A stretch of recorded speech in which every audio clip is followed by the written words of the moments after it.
Mis hermanos, estamos en una temporada muy importante.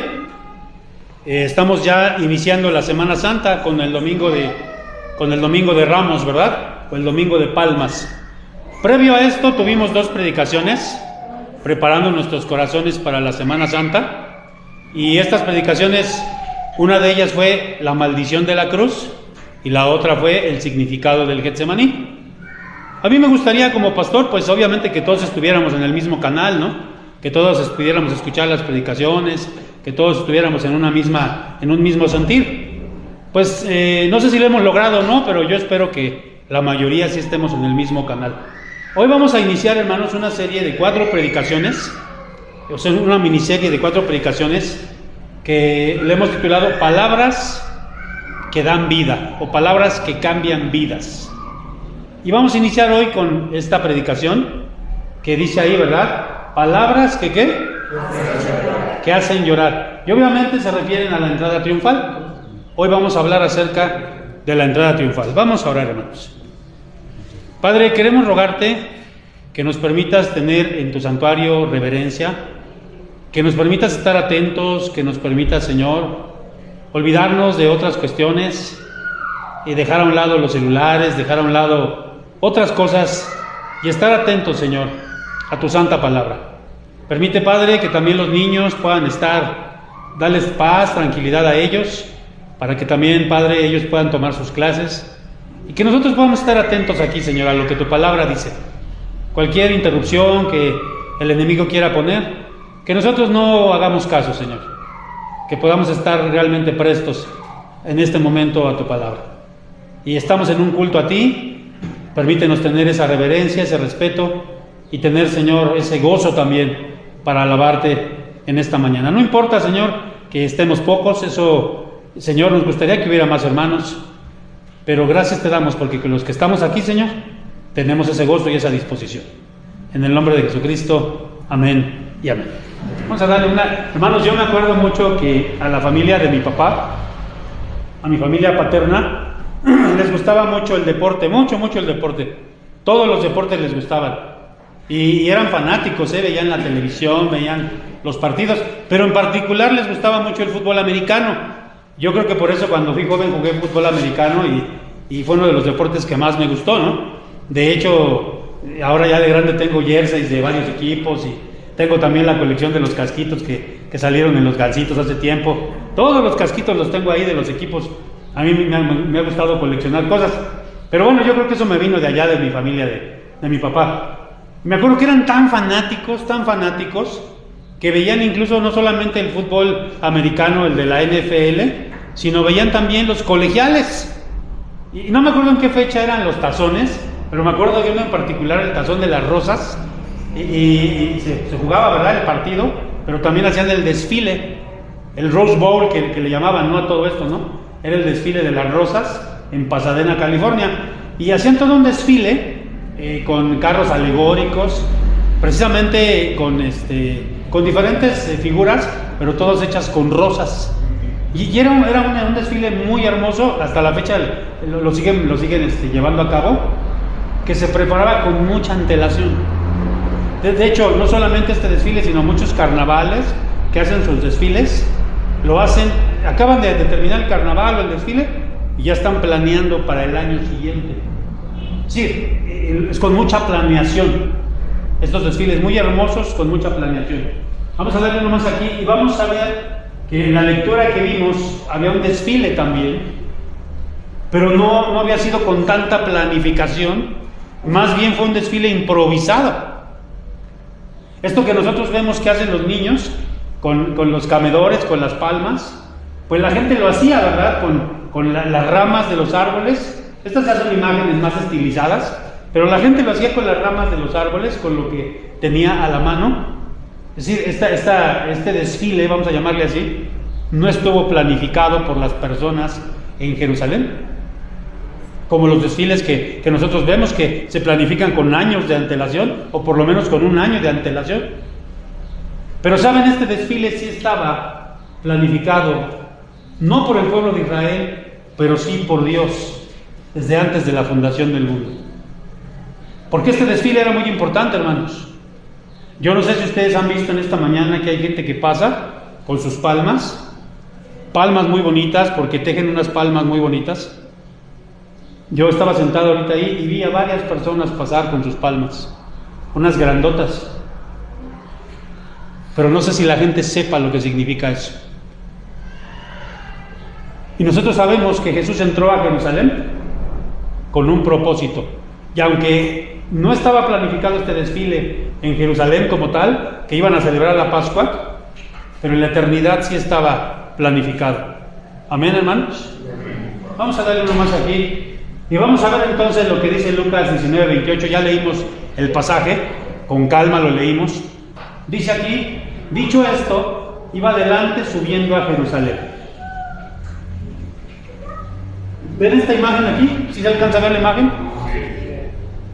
Iba la gente, sus discípulos que iban con él, y él iba, como dice la escritura, ¿a dónde? Fíjense que iba, la palabra de Dios nos dice que iba saliendo de Jericó e iban rumbo a Jerusalén. Y era una cuesta, para subir a Jerusalén era una cuesta de 25 kilómetros, obviamente empinados, subiendo, obviamente, y él iba adelante de todos.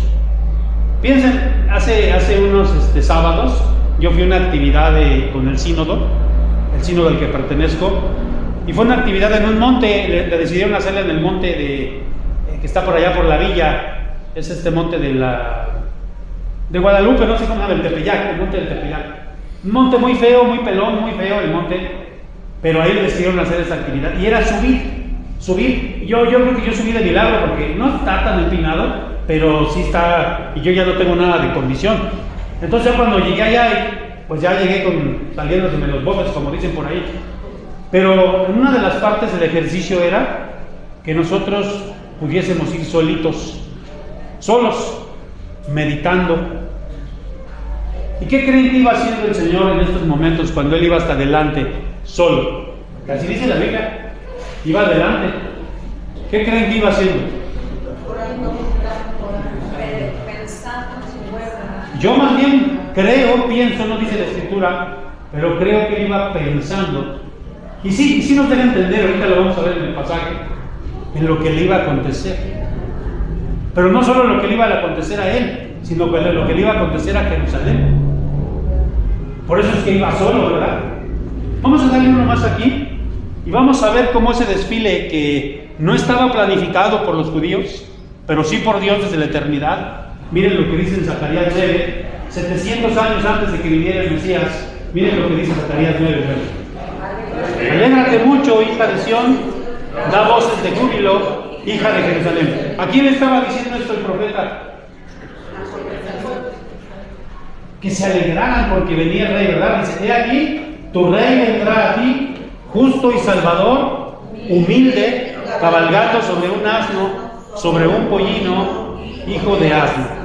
A veces nosotros hemos creído que los burros, bueno, en nuestra cultura sí, los burros son señal de pobreza, de humildad, pero en la antigüedad no. Aunque nuestro Rey, el Señor Jesucristo, entró con humildad, debemos recordar que ese burro, ese asno, significaba la realeza, porque los reyes en el Antiguo Testamento, los reyes israelitas y sus hijos montaban asnos. Era como algo muy de la realeza. Entonces, cuando Jesucristo entra a Jerusalén en un burro, ¿qué les estaba diciendo a los ciudadanos de Jerusalén? Que Él era el rey. Que Él era el rey. Algo así como, ¿se acuerdan ustedes? Yo lo pongo ahí como en la época que se usaba lo del destape. ¿Se acuerdan con la época del PRI? ¿Sí se acuerdan de eso o no se acuerdan? Cuando nadie sabía, ¿no? O a lo mejor algunos decían: no, es que este año va a ser es que se le ve futuro a otro. Pero nadie sabía en realidad quién iba a ser, hasta que el mismo presidente saliente destapaba y decía quién iba a ser. Ese era el destape. Bueno, aquí fue el destape porque fue la primera vez que Jesucristo públicamente dice que Él es el rey, o con sus acciones dice que Él es el rey. Ahora, ¿qué se iba a celebrar en Jerusalén en esa época? La Pascua. Normalmente en Jerusalén, los que saben, en aquel entonces había una una población de 50,000 personas, más o menos. Jerusalén era una ciudad grande. Pero en ese día, en esas épocas de la Pascua, más o menos habría unas 250,000 personas en Jerusalén, porque iban a celebrar la Pascua. Me acuerdo mucho de un amigo en el seminario que vivía en Acapulco, y este hermano nos decía, no, en las épocas de la Semana Santa, hasta nosotros tenemos que tener cuidado con nuestros estacionamientos. No podemos mover nuestros carros, porque si los movemos llega otro y está tan lleno Acapulco. Bueno, les hago la comparación para que vean ustedes cómo estaba Jerusalén. Estaba lleno, había muchísima gente. Ahora, ¿qué pasa aquí? La gente se emociona, y pongo esa palabra adrede, la gente se emociona, y me gustaría que leyeran Salmos 118, 24 y 26. Ustedes léanlo, ese no está acá, búsquenlo por favor. Salmo 118, 24 y 26. ¿Cómo dice, hermanos? ¿Ya lo tienen? Bueno, denle lectura por favor. Salmo 118, 24 y 26. ¿Habrá alguien que inicie? Este es el día que hizo Jehová, nos gozaremos y alegraremos en él. Oh Jehová, sálvanos ahora, te ruego, oh Jehová, que nos hagas prosperar ahora. Bendito el que viene en el nombre de Jehová, desde la casa de Jehová os bendecimos. Este es un salmo mesiánico, y este salmo estaba anunciando la entrada triunfal del Señor a Jerusalén. Y ahí usa una palabra, ¿no? Sálvanos ahora. En hebreo es la palabra Yasha'ana, que de ahí viene la palabra que nosotros hoy decimos, ¿no? Las palabras que cantamos o que dicen los niños y que nosotros decimos. ¿Cómo es que decimos hoy? Hosana. Pero es la palabra hebrea, o las palabras hebreas Yasha'ana, que significa sálvanos ahora. Porque ¿qué esperaban ellos? ¿A quién estaban esperando los judíos? Al Mesías, al Salvador, al Rey. Y por eso yo digo que la gente se emocionó, ¿verdad?, al verlo entrar en el burro. Los que lo vieron, no sabemos cuántas personas, pero los que lo vieron se emocionaron. Pero vamos a ver qué pasó. Vamos a ver qué pasó. La lectura que hicimos, vamos a darle uno más. Y miren, ¿qué dice ahí, hermanos? Pasa algo insólito, algo inaudito. Estamos en el 41, en Lucas 19. Leímos ahorita todo el pasaje. ¿Cómo dice, hermanos, ahí? Y cuando llegó cerca de la ciudad, al verla, lloró sobre ella. Cuando iba subiendo hacia Jerusalén, ahí vimos en el pasaje, llegó el momento, ¿verdad?, que llegó más o menos ahí al monte de los Olivos. Pero imagínense, era una cuesta arriba, y había momentos en los que se podía ver Jerusalén completa, toda la ciudad de Jerusalén. Y él ve a la ciudad, ve a Jerusalén, y entonces pasa algo. Por eso le puse así, palabras que lloran. Cuando llegó cerca de la ciudad al verla, ¿qué dice que pasó? Lloró. La gente estaba gozosa, estaban en fiesta, estaban en la Pascua, todos estaban en un frenesí, estaban emocionados. Y sin embargo el Señor llora. Pero ¿por qué lloró el Señor? Y eso es aquí a donde los quiero llevar, hermanos. ¿Por qué lloró el Señor? En primera instancia, vio la ciudad, ¿verdad? Vio la ciudad y lloró sobre ella. Porque veía a la gente que necesitaba o necesitada sin esperanza. Y miren, ayúdenme a ver este pasaje, Mateo 9:36. ¿Cómo dice? Y al ver la gran cantidad de gente que lo seguía, Jesús sintió mucha compasión, porque vio que era gente confundida, que no tenía quien la defendiera. Parecían un rebaño de ovejas sin pastor. Esta es la traducción en lenguaje actual. Y dice ahí de una manera muy bonita, ¿verdad? Y a mí me impacta porque dice que sintió compasión de las multitudes, de la gente. Y esta palabra me gustó, ¿cómo traduce? Porque vio a la gente que estaba, ¿qué? Confundida. Hace unos días estaba platicando con un trabajador y pues él no es cristiano. Por cierto, he tratado de compartir el Evangelio y ha sido difícil porque él me dice, ¿verdad?, que él ha conocido pastores o ha conocido gente cristiana aquí en el pueblo que ha dado mal testimonio. Es difícil, ¿no?, compartirles el Evangelio. Por ejemplo, estaba viendo porque me decía, vi que llegó un rezandero ahí cerca de la casa y yo le pregunté, oiga, señor, ¿y ese qué viene a ser? Ah, ese viene a rozarle los rosarios a mi mamá porque cumplió años de muerta. Y le dije, oiga, ¿y ese cobra? Le pregunté yo. Y me dijo, pues no cobra, dice, pero pues todas las limosnas que recoge se le quedan. Y le digo, ¿y no tendrá que darle algo al sacerdote? Ah, no, sí, por supuesto, dice, allá los... Y yo dije, de aquí me voy a agarrar. De aquí me voy a agarrar y le voy a compartir el evangelio. Y que me va diciendo, pero conocí un pastor así tal, y me dio santo y seña, que defraudó y que robó y todo. Bueno, pero es otra cosa, que da tristeza, ¿no? Pero fíjense cómo la gente está confundida porque me estaba diciendo, no, dice, yo sí le voy a trabajar, hasta el jueves le trabajo. Porque de ahí estamos esperando el carnaval. ¿Y qué cosas hacen en el carnaval? Yo por curiosidad, ¿qué cosas hacen en el carnaval? No, dice, pues vamos con la procesión, dice, vamos ahí con los chinelos, vamos bailando, tomando, y luego descansamos y seguimos tomando. Y yo decía, imagínate la confusión que tiene la gente. Se espera la Semana Santa, estos carnavales, están confundidos. ¿Qué hace la gente en esos carnavales bailando? Sacan todo, hacen una catarsis. La gente está confundida. Y Dios siente compasión por esa gente. Y a mí más tristeza me da que a veces hay cristianos que le están haciendo la segunda, ¿verdad? Que ya conocen, pero siguen ahí metidos en ese tipo de cosas, ¿no?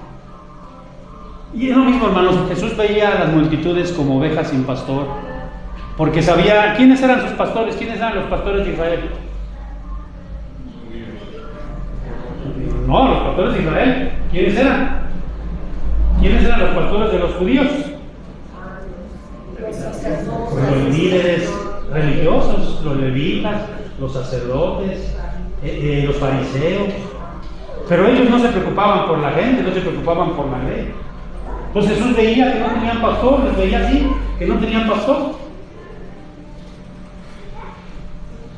Hoy es lo mismo, hermanos. Yo veo cómo hay gente, y no solo en México, creo que en muchos países hay gente que está esperando que un político sea su Mesías, que un político lo redima. Eso no se puede, hermanos.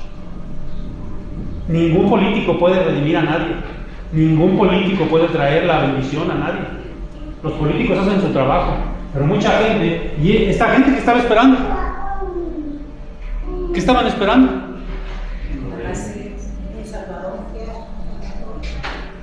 Pero ahorita vamos a ver, vamos a darle uno más. Jesús llora porque la gente no le reconoce como qué. Miren, Lucas 19, que es nuestro pasaje que estamos viendo. ¿Cómo dice el 42? Diciendo, oh, si también tú conocieses, o al menos en este día, lo que es para tu paz, mas ahora está encubierto de tus ojos. Jesús estaba diciendo cuando vio la ciudad, si tú conocieras lo que te puede dar paz, si tú conocieras realmente que yo vengo a darte esa paz, porque a eso venía, a dar paz, o no venía a eso, hermanos. Fíjense cómo ya lo hemos venido platicando, la gente, y eso ya ustedes lo saben porque cada año se predica de esto, la gente quería que lo libertara, que este Mesías lo libertara ¿de quién? Del yugo romano, ¿no? Del yugo romano. ¿Se acuerdan ustedes cuando cuando el Señor fue aprendido en el huerto de Getsemaní, que Pedro sacó, dice uno de los evangelios, sacó su espada y le cortó la oreja, ¿no? A Malco, en el medio, dicen por ahí, no, a Malco. Hasta por ahí dicen, no fue el primer, que Pedro fue el primer torero de la historia, porque fue el primero que cortó una oreja. ¿Pero qué le dijo el Señor Jesucristo? Pedro, mete tu espada, porque mi reino no es de este mundo. En estos momentos yo podría pedirle al Padre que mandara una legión de ángeles a destruir a todos, si no lo podría hacer. Sí.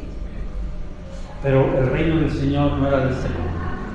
¿Se acuerdan, hermanos, que en la Navidad predicamos una predicación acerca del Mesías?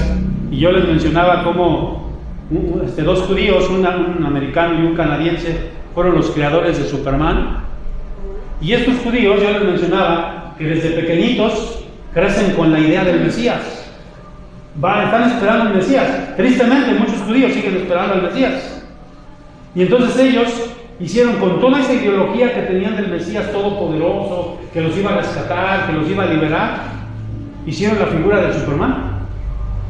De manera tal que Superman es un prototipo del Mesías. Porque eso es lo que estaban esperando los judíos, un Mesías que los pudiera libertar de esa manera, que fuera su Superman.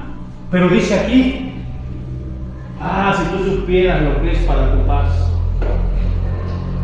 Porque, hermanos, ningún político, ningún persona que pueda seguir, incluso ningún líder religioso, puede dar lo que el Señor da, que es la paz.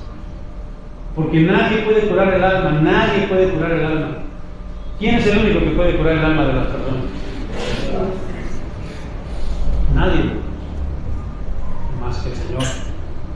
Él es el único que puede curar el alma. ¿Se acuerdan que Él les dijo también en otra ocasión, verdad? Mi paz os doy, mi paz os dejo, pero yo no la doy, como la da ¿quién? El mundo la da.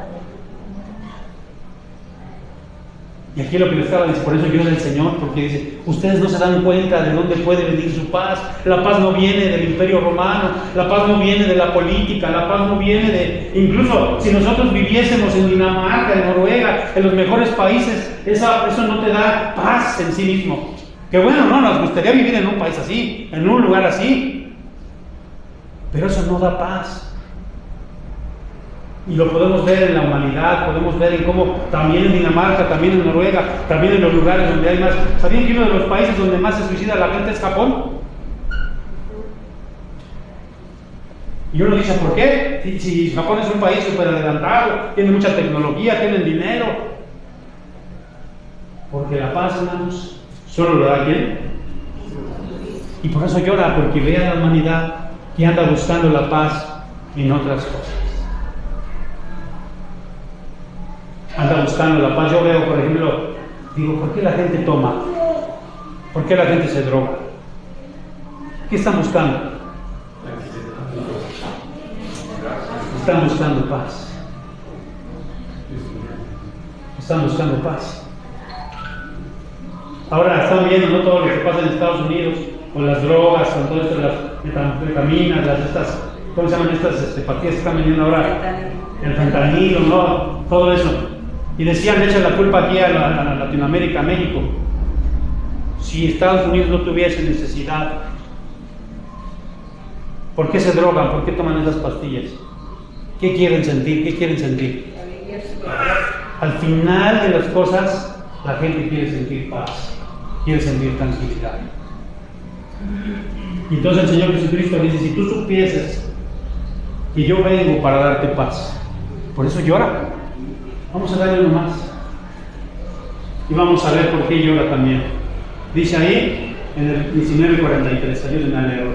Porque vendrán días sobre ti cuando tus enemigos te rodearán por callado y te cerrarán por todas partes te flecharán y te declararán a guerra y a tus hijos dentro de ti. No te harán mentir piedra sobre piedra, por cuanto no conociste el tiempo de tu visitación.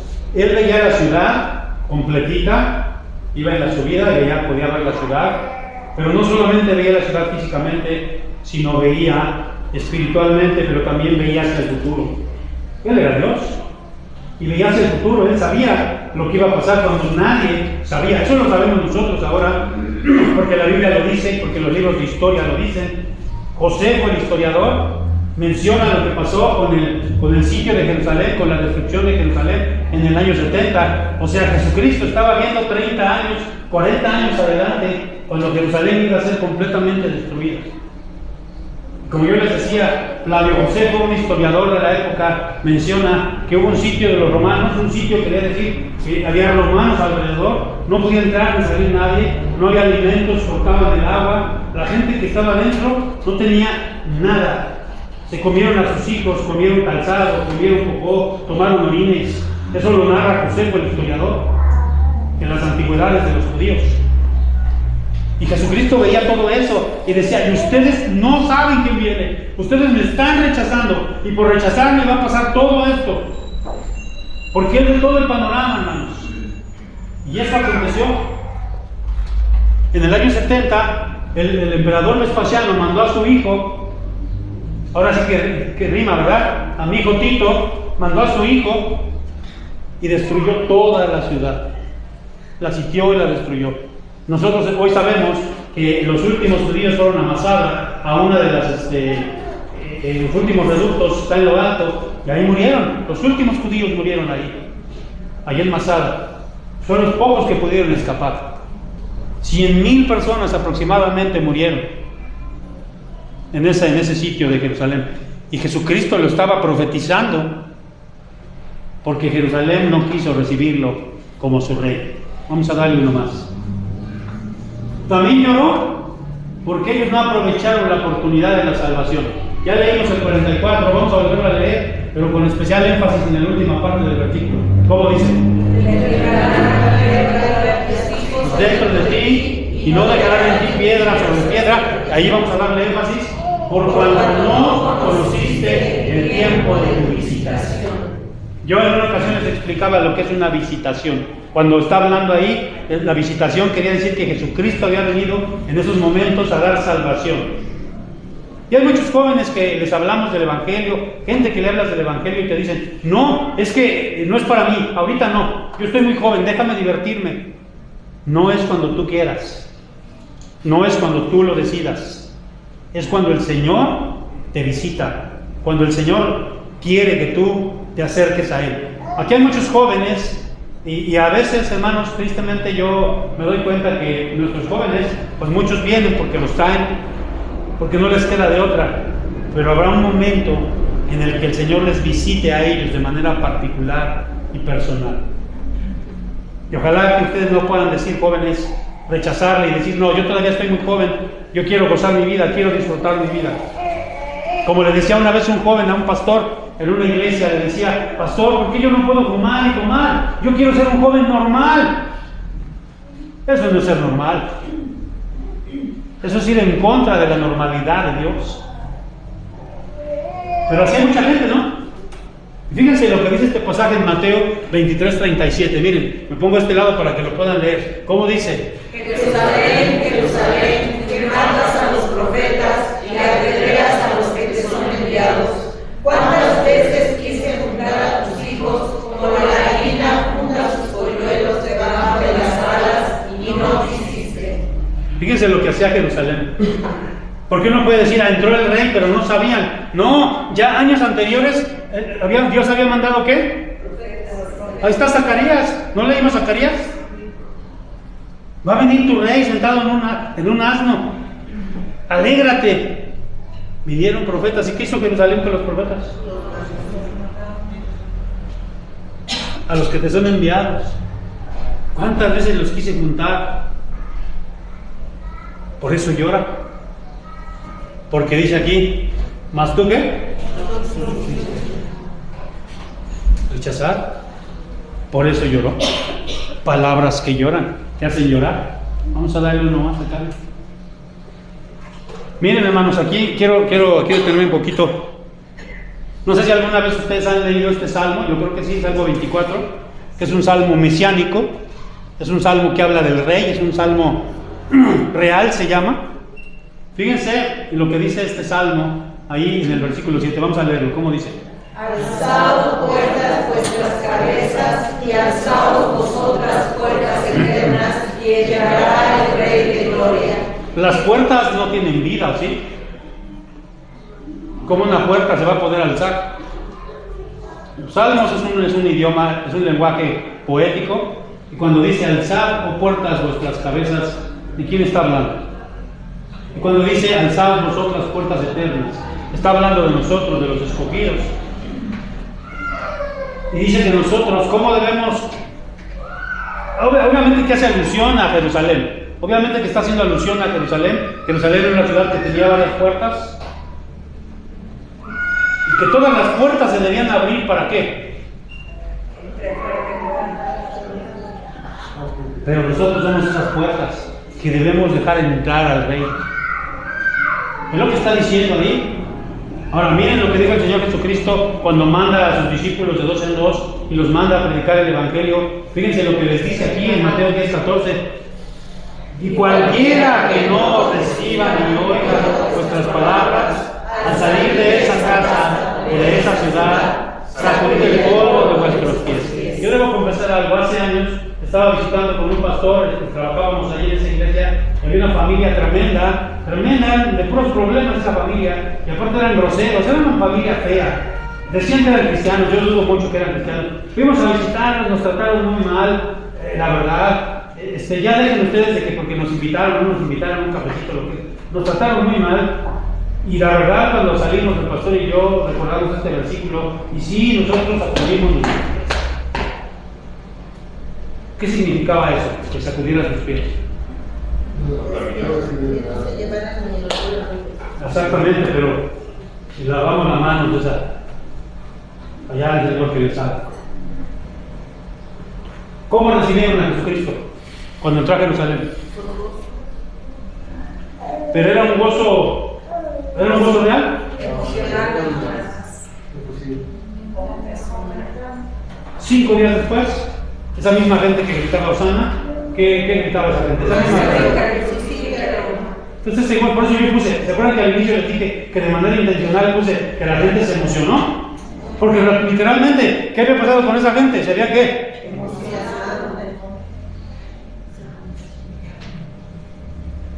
Realmente no recibieron a Jesucristo como Él se merecía. Improvisado, con dramas. No lo recibieron como Él se merecía. Que el Señor Jesucristo se pudo sacudir los pies porque Él mismo dio este consejo a sus discípulos, pero no lo hizo. El Señor Jesucristo entró y sabemos lo que 5 días después le pasó. Pero hermanos, la actitud con la que tú le recibes, ¿cómo recibes tú a Jesús en tu casa? ¿Cómo has recibido a Jesús tú en tu corazón? ¿Cómo recibes a Jesús? Yo espero que así sea. Yo espero que así sea. Yo espero que nos alejemos de religiosidades.